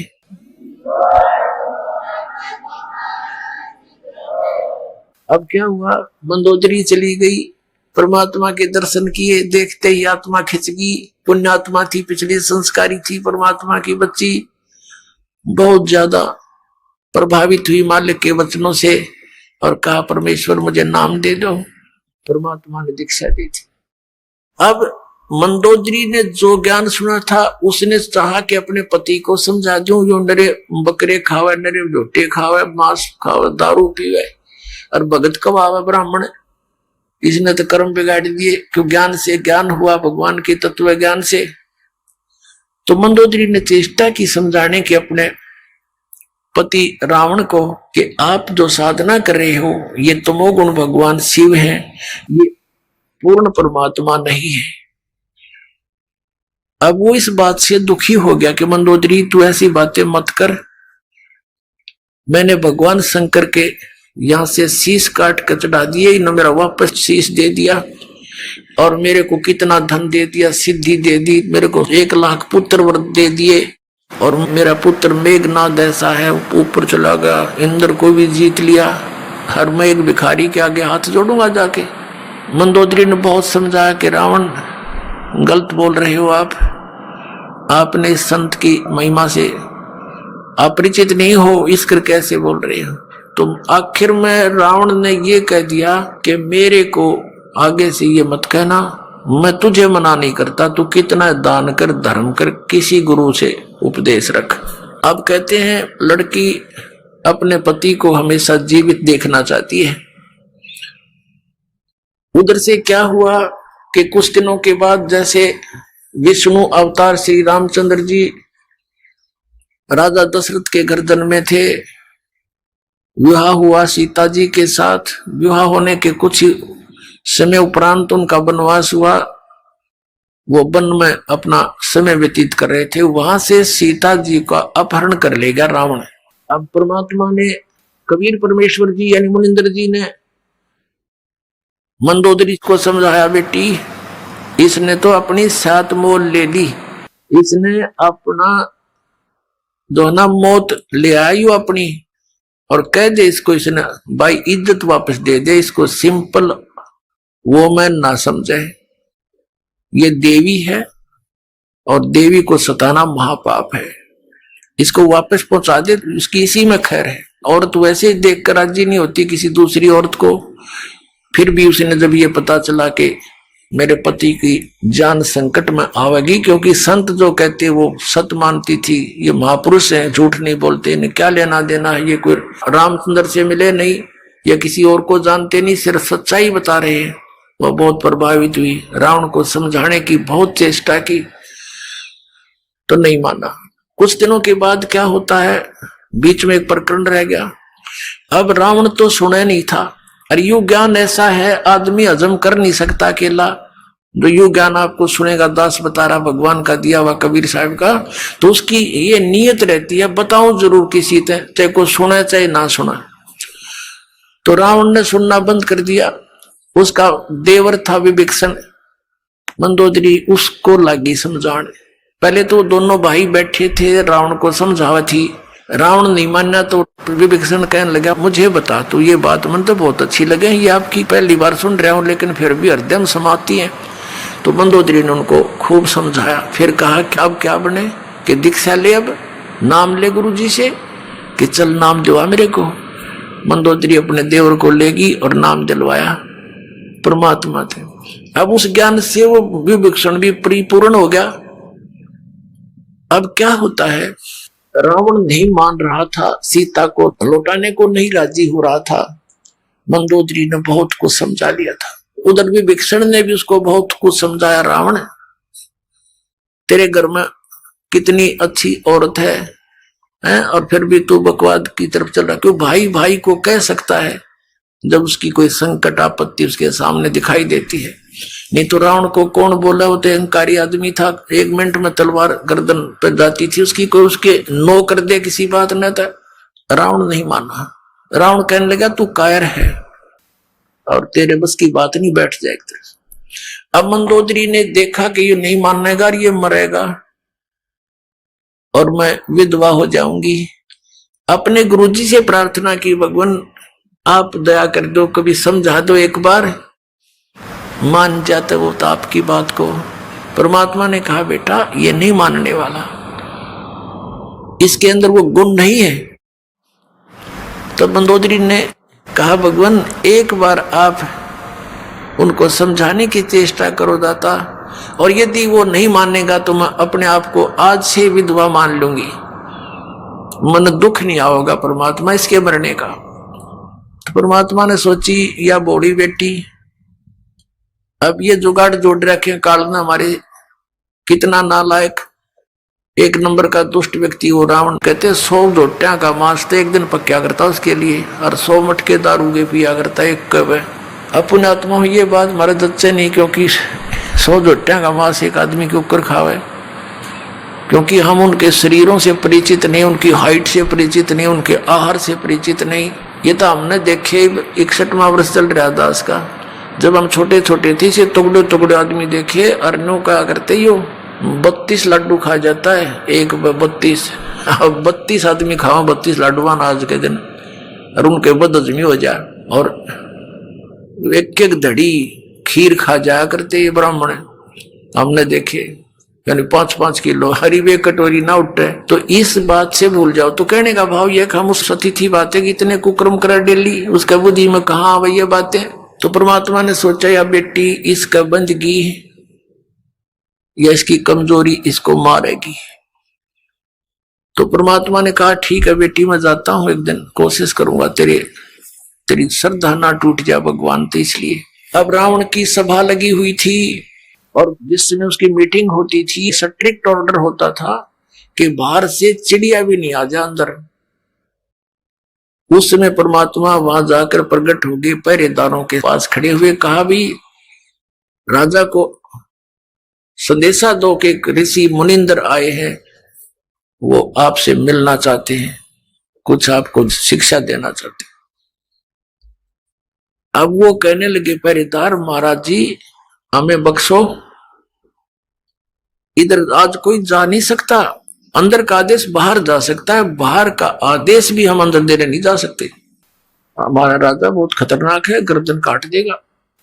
परमात्मा वहां से अंतर ध्यान हुए, जहां रावण बैठा था ऊंची स्टेज पे और नीचे उनके बैठे थे सपसलार कुर्सियों पे, उसके थोड़ी सी दूरी पर अंदर जाता हुआ देखा। ऋषि देखकर वो एकदम चकित हुआ कि ये व्यक्ति अंदर कैसे आ गया, हमारी गुप्त मीटिंग चल रही थी। तो उसने आव देखा ना ताव देखा, वो तलवार निकाली कि तू अंदर कैसे आ गया। अब उसने क्रोध में न 70 वार किए थे तलवार के परमात्मा को काटने के लिए। और कबीर परमेश्वर अर्थात मुनिंदर जी के हाथ में एक सीख थी झाड़ू की। ये झाड़ू होता, उसकी सीख एक ले रखी थी दाता ने, और जब वो तलवार मारे तो वह सीख अड़ादे थे। वो सीख के ऐसे लगे थी वह तलवार उसकी जैसे लोहे के खंभे के लग गया, कट्टा कट हो।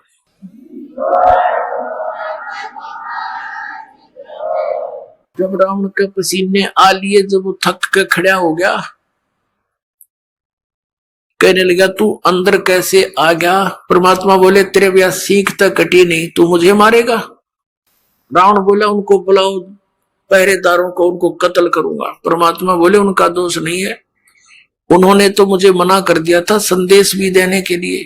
फिर परमात्मा से पूछा रावण ने तू आया कैसे अंदर, कि ऐसे आ गया, अंतर ध्यान हो गए और फिर प्रकट हो गए। रावण के सामने से एकदम अंतर ध्यान हो गए और फिर प्रकट हो गए कि मैं उनको आता दिखाई नहीं दिया, मैं ऐसे आ गया। अब वो दुष्ट आत्मा फिर बिना समझाइयो कौन है तेरे सामने, कहने लगा देखो तू जा यहां से, तू आया किस लिए है, बता तेरी बात क्या है। तो परमात्मा ने कहा कि रावण तेरा जो है अंतिम समय आ लिया है, और मेरे आदेश का पालन करके जब तू इस लड़की को वापस दे देगा, सीता को, इस देवी को, तो तेरी जीवन को मैं बदल दूंगा, इन बुराइयां तेने छोड़नी पड़ेंगी।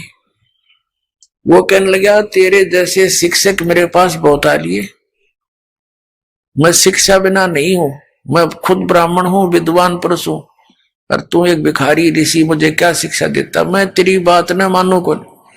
अब रावण की तो वो स्थिति हो चुकी थी, कबीर ये माया अटपटी सब गट आण अड़ी, किस किस न समझाऊं या कुएं भांग पड़ी।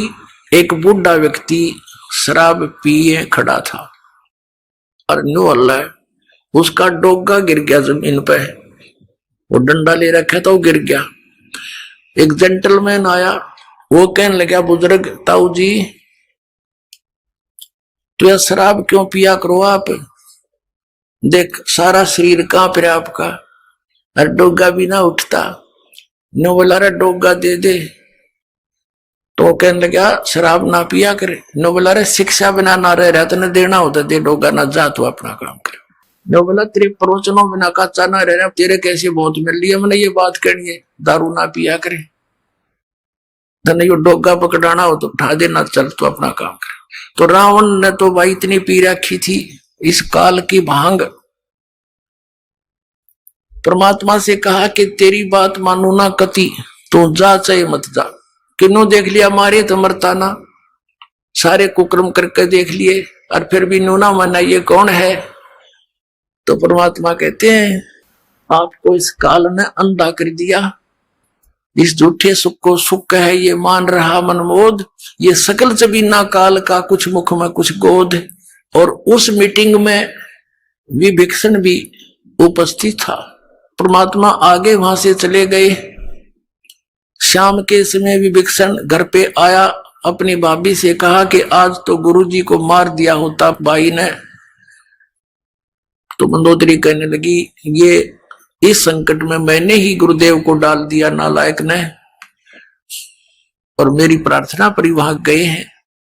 क्या हुआ कि ऐसे ऐसे एकदम कितने क्रोधित हो गए, स्टेज से कूद कर स्वयं तलवार मारने लगे।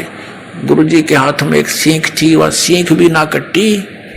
जब थक के बैठ गया, परमात्मा ने कुछ कहना चाहा, मान्या नहीं, तो भगवान वहां से आ गए। पुण्यात्माओं, जो हमारा पिता है उसकी तो मैं खबर भी नहीं, जो हमारे लिए दुख पा रहा है, भटक रहा है, कि प्राणी को समझाने के लिए, ज्ञान देने के लिए, अपनी शरण में लेकर यहां भी सुखी करने के लिए,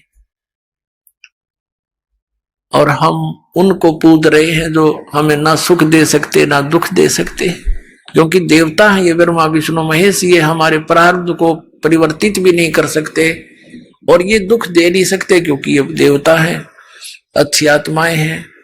तो हम इनको पूज रहे थे। तो पुण्यात्माओं, मंदोदरी कहने लगी गुरुदेव के पास, जो परमात्मा से मिलने गई, और कहा, भगवान क्षमा करना मुझ दासी को, मेरे कारण आपने बहुत ऊंच नीच सुनना पड़ा दाता। मेरा पति का मुंह था, वो मुझे सता रहा था। अब दाता वो बेशक मर जा, मेरी ओर से आज मर लिया, वो मरियो से जिंदा रहियो, दाता अपने चरणों से दूर ना करना अपनी बच्ची को। तो परमात्मा, ठीक है बेटा, कहा तू भक्ति कर, या कोई किसी का ना है, आजकल मृत्यु हो जा, कौन किसका ठेकेदार है पता नहीं, इसका जन्म की तो होगा, तेरा कहाँ होगा। ठीक है, जब तक आपका संयोग है एक नेक नीति से निभाओ, परमात्मा से डर कर रहो। जो जिसका भूमिका है, पति की है पति वाला रोल करे, पत्नी का है पत्नी वाला करे, बेटे का है बेटे वाली भूमिका ठीक निभानी चाहिए, तभी आप सुपात्र कहलाओगे, नहीं तो आप फेल हो जाओ। अब क्या हुआ, उधर से रावण को संदेश मिले, लेकिन रावण नहीं माना। श्री रामचंद्र जी के संदेश वाहक दूत वहां गए, श्री अंगद जी, श्री हनुमान जी आदि आदि, लेकिन वो नहीं माना। कहने का भाव ये है कि युद्ध की तैयारी होगी। अब युद्ध करने के लिए समुद्र से सेना पार करनी समस्या आएगी। अब समुद्र के ऊपर का जावे कैसे, तो कहते हैं उनके इतिहास में लिखा है जीवनी में कि 3 दिन तक श्री रामचंद्र जी ने घुटनों जल में खड़ा होकर समुद्र के अंदर और प्रार्थना की थी कि हे जल्दी, हे समुद्र राज, मुझे रास्ता दे दे, मैं बहुत आपत्ति में हूं, मेरी पत्नी को ऐसे ऐसे रावण ने उठा लिया है, सेना पार करनी है, उस राक्षस को मारना है और उस देवी को छुड़वाना है। लेकिन समुद्र नहीं माना। अंत में कहते श्री रामचंद्र जी ने लक्ष्मण से कहा कि मेरा अग्निबाण दे, लातों के भूत बातों से नहीं मानते।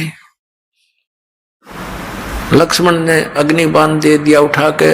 रामचंद्र जी ने जो ही वो बाण साधा समुद्र को फूकने के लिए, उसमें लपटें निकलने लगी। उसी समय एक ब्राह्मण रूप बनाकर समुद्र प्रकट हो गया और कहा, भगवान यदि आप मुझे जला भी दोगे, आप फिर भी नहीं जा सकते, खंडर हो जाएगा, इसमें जाओगे क्यों करे, ये तो कुआं हो जाएगा जेरा, और ना जाने कितने जीव मरेंगे, आप पाप के भागी हो जाओगे। ऐसा काम करो भगवान, मेरी मर्यादा भी बनी रहे और आपका काम भी हो जा, सर्प भी मर जा, लाठी भी ना टूटे। तो श्री रामचंद्र जी ने कहा, वो बता क्या उपाय है फिर, कि आपकी सेना में नल और नील नाम के 2 सैनिक आपके भक्त हैं, क्योंकि उस समय आसपास के सारे ही भगत सारे इकट्ठे हो गए थे। रामचंद्र जी के गेला में इस आपत्ति आ गई और एक निकम्मा आदमी उसकी पत्नी ठा ले गया। उधर से शिवलोक से भी काफी गण आए थे, भगवान शिव ने भेजे थे, तो वह बहुत इकट्ठे हो गए थे। तो नल और नील को बुलाया गया। नल और नील से श्री रामचंद्र जी ने कहा कि भाई एक पर आपकी परीक्षा दो तुम। समुद्र ने यह बताया कि इनके गुरुजी के द्वारा दिया हुआ आशीर्वाद है इनका, और उनके आशीर्वाद से मेरे ऊपर ये कोई भी वस्तु रखते हैं वो डूबती नहीं, वहां से टस से मसनी होगी वहीं रहेगी, तो मेरे ऊपर वजन नहीं बनेगा इसका। अब भगवान श्री रामचंद्र जी ने कहा, भी एक बार ट्राई दिखाओ तुम। अब देखो हम ऐसे मार खाते हैं। पहले तो नल और नील 100 शुक्र मनाया करते अपने मुनिंद्र भगवान के, और उस दिन वो आंडी पाक गए। अभिमान हो गया उनको कि यदि आज हम गुरुजी को याद करेंगे, जंतर मंत्र प्रणाम करते हैं जैसे याद करने के लिए, तो ये नो सोचेंगे उपस्थित जन ये कहीं और से शक्ति प्राप्त करते हैं, इनके अंदर कोई पावर नहीं। अब उन्होंने दोनों ने फटाफट उठाया एक एक पत्थर और रख दिया समुद्र पर, डूब गया। उनको भी अचंबा हुआ। उन्हें फिर दूसरा उठाया, वो भी डूब गया। तीसरा रखा, वो भी डूब गया। अब ये एक दूसरे के मुंह की तरफ देख रहे हैं और श्री रामचंद्र जी कहने लगे समुद्र से, वो जो ब्राह्मण रूप में उपस्थित था, मानो ये कहना चाह रहे हैं कि तू झूठ बोल रहा था। तो वो ब्राह्मण रूप में उपस्थित समुद्र ने कहा कि भगवान आज इनने कोई गलती कर दी, क्यों भाई तुमने अपने गुरु जी को याद नहीं किया, आज दिखा है ये अभिमान में आ गए, इसलिए इनके हाथ से वो पावर चली गई दिखा है। वो तो अपना एस्टीमेट बतावा था और वह सचमुच ऐसा ही हो गया था। अब उन दोनों ने फिर अक्षमा याचना की, गुरुजी को याद किया, हे दाता दया करो, हमसे गलती होगी, माफ करो, हम तो पापी आत्मा हैं। वो डर गए न्यू कदे फिर वो आपत्ति फिर ना आ जा तुम्हारे पे, और तुमने कर दी गलती आज ज्यादा, अब मान बढ़ाई की भूख में। तो पुण्यात्माओं, परमात्मा हमें आगाह करते हैं कि यदि तुम ऐसे मर्यादा तोड़ दोगे, भक्ति आपकी नष्ट हो जाएगी। जैसे माता गर्भ को रखे यतन बनाए और ठेस लगे तो छन होए, ऐसे भक्ति जावे। जैसे किसी बहन को, माता को बहुत वर्षों के बाद कोई गर्भ रहा हो, फिर वो कितनी चिंतित होती है उस बालक को परिपूर्ण करने के लिए, कहीं ऊंचे नीचे में पैर न रखा जा, चलते समय भी बहुत सावधानी बरतती है, और रात के समय करवट बदलते समय भी वो बहुत चिंतित रहती है, कहीं मेरे बालक पर जोर ना आ गया, एकदम उधड़क के पड़ती है और देखती है दर्द पीड़ा तो नहीं होगी मुझे। तो कहते हैं जैसे माता गर्भ को रखे यतन बना और ठेस लगे तो क्षीण होए, तेरी ऐसे भक्ति नसावे। तो उनकी भक्ति नसगी खत्म हो, रोए पीटे याद किया भगवान को, वो तो मालिक ने करना ही था, क्योंकि श्री रामचंद्र विष्णु अवतार और श्री कृष्ण भी विष्णु अवतार, और विष्णु कौन, ये भी भगवान का बच्चा। आप जैसी आत्मा पुनकर्मी प्राणी, पोस्ट ये मिल गई इसको। जैसे आप किसी का भाई मंत्री बन जाता है तो भाई ही उसका, वैसे को कितनी पोस्ट पे बैठा है, तो ऐसे ही उस परमात्मा के ही बच्चे हैं। तो उनके दुख का निवारण भी वही परमात्मा कर सकता है और कोई नहीं कर सकता। जैसे आपने श्रीमद् भगवत गीता अध्याय नंबर 15 के श्लोक नंबर 1 से लेकर 4 और 16-17 में जो सुना कि ऊपर को जड़, वो तो संसार रूपी वृक्ष की जड़ है, ऊपर को जड़ है वो तो मूल मालिक है, पूर्ण परमात्मा है, और नीचे को तीनों गुण रूपी शाखा, ये ब्रह्मा विष्णु महेश रूपी शाखाएं हैं, और वो परमात्मा जो मूल है, जो जड़ है, वो तीनों लोकों में प्रवेश करके सबका धारण पोषण करता है। 15वें अध्याय के 17वें श्लोक में कहा है कि उत्तम पुरुष तु अन्य परमात्मा इति उदारत, यह लोक चरम आविश्य विवर्ती अवैश्वर है।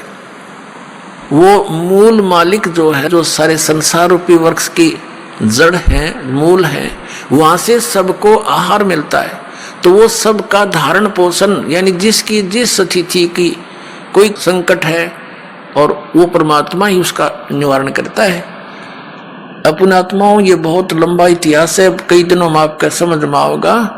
सबसे पहले जो परमात्मा आए थे और इस काल से वहां ऊपर मिले थे, इनका उसने विवाद बहुत किया था। फिर समर्थ के सामने वो नतमस्तक हो गया था। इसने कुछ वरदान मांगा था। एक तो ये मांगा था कि आप अपना ज्ञान देकर अपने शरण में लेना, जबरदस्ती ना करना, बलात् मत लेना मेरे से जीवों को। दूसरा ये कहा था कि 3 युगों में जीव कम ले जाना, चौथा युग जब कलयुग आवे तब तो शरण जीव बहु जावे, ऐसा वचन हर मोह दीजै, तब संसार गमन तुम कीजिए। और तीसरा कि ऐसे मेरा पुत्र विष्णु श्री राम रूप में त्रेता युग में जाएगा, उसके साथ उसके प्रारब्ध में ऐसे संकट हैं और इस काल को पता है, उसको मैं टाल नहीं सकता। आप वो समुद्र पर पुल नहीं बनेगा, वो पुल बनवाना। परमात्मा ने कहा ठीक है, और बता भिखारी। फिर कहा कि ऐसे ऐसे श्री कृष्ण रूप में मेरा पुत्र जाएगा और वो एक जगन्नाथ नाम से एक पुरी के अंदर एक मंदिर बनवाना चाहेगा और समुद्र उसने बनने नहीं देगा, आप वहां उसकी रक्षा करना। परमात्मा ने कहा था ठीक है, और बोल। तो इस परमात्मा कबीर परमात्मा से इस काल ने ये वरदान मांगा था, प्रार्थना की थी कि आप मेरे उस बच्चे की, ये काल के पुत्र हैं विष्णु, इस संकट से रक्षा करना। तब परमात्मा उस वचन अनुसार वहां पहुंचे। वैसे तो उन्होंने व्यवस्था कर ही दी थी, नल नील भेज दिए थे कि आप पर काम चल जाएगा इनका, जो ये नियमित रहेंगे तो ये पत्थर रख देंगे, ये पार हो जाएंगे, लेकिन वो भी फेल हो गए। अब क्या हुआ, परमात्मा वहां पहुंचे, नल और नील ने कहा कि वो आगे गुरुदेव, वो आगे गुरुजी। अब सबकी दृष्टि गई, एक ऋषि आते दिखाई दिए। निकट आए जब श्री राम और लक्ष्मण ने उनके चरण लिए, हनुमान सब ने चरण लिए, तब परमात्मा से प्रार्थना की कि हे भगवान, कि हम बहुत संकट में हैं, मैं राजा दशरथ का पुत्र हूं, ऐसे ऐसे रावण ने मेरी पत्नी उठा दी है और समुद्र के ऊपर से हमने सेना ले जानी पड़ेगी। ऋषि जी, जब आप अपने शिष्यों को इतनी पावर दे सकते हो, आप तो समर्थ हो, हम पर दया करो। आज आपके इन बच्चों के, आपके शिष्यों के हाथ में वो शक्ति रही नहीं। परमात्मा ने कहा अब इनके हाथ में रहेगी भी नहीं, क्योंकि इन्होंने आज एक भयंकर गलती कर ली, अपने आप में प्रभु मान लिया, भगवान को भूल गए ये। तब श्री राम ने कहा भगवान अब मेरा क्या होगा।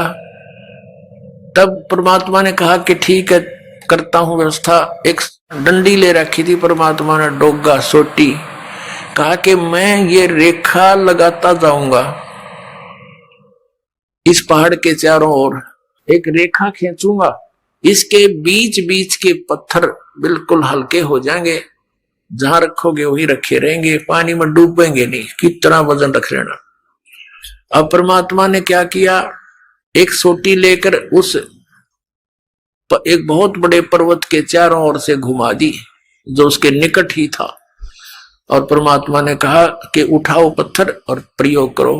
अब नल और नील ये शिल्पकार भी थे, राज थे, मिस्त्री भी थे, ये उन पत्थरों को छोल छाल के और फिर सेट करना भी जानते थे। अब क्या हुआ, वो पत्थर उठा के लाए, देखा रख के, इतना भारा पत्थर ऊट पटांग सा और रख दिया, वो भी ना डूबया, ऐसे तरह ऊपरे रखा हुआ नौकर। तो सबको विश्वास हो गया कि बन गई बात। अपना आत्मा हमारे ये अध्यात्म मार्ग में आप कति जीरो हो चुके हो, और दास भी उसी स्थिति में था। अब दास को सतगुरु मिल गए, कहते पीछे लग गया जाऊं था मैं लोक वेद के साथ, रास्ते में सतगुरु मिल गए, दीपक दे दिया हाथ। अब ये इतना बड़ा अध्यात्म मार्ग है कि जैसे हम सत साहिब बोलते हैं और पहले राम राम बोलते थे, इसका कारण क्या था, ये मंत्र जाप करने का नहीं था, ये केवल याद दिलाने का होता है कि भाई इस संसार में भगवान बिना कुछ नहीं, और जो गुरुजी ने मंत्र दे रखा है उसकी भूल ना पड़े। जैसे आप देखा करते, अब तो यह बात बिगड़ती जा रही है, नास्तिक होने जा रहा है पूरा मानव समाज, काल का दाव लग गया था। तो पहले हम देखते थे जैसे सुबह या कभी घूमने फ्रेश होने जाते थे, आने जाने वाले मिलते थे, एक दूसरे को राम राम राम राम चाचा, वो 3-4 बार बोला करता, राम राम भाई, राम राम राम, हाँ राम राम। अब ये तो एक औपचारिकता बन गई थी। आइए अब हम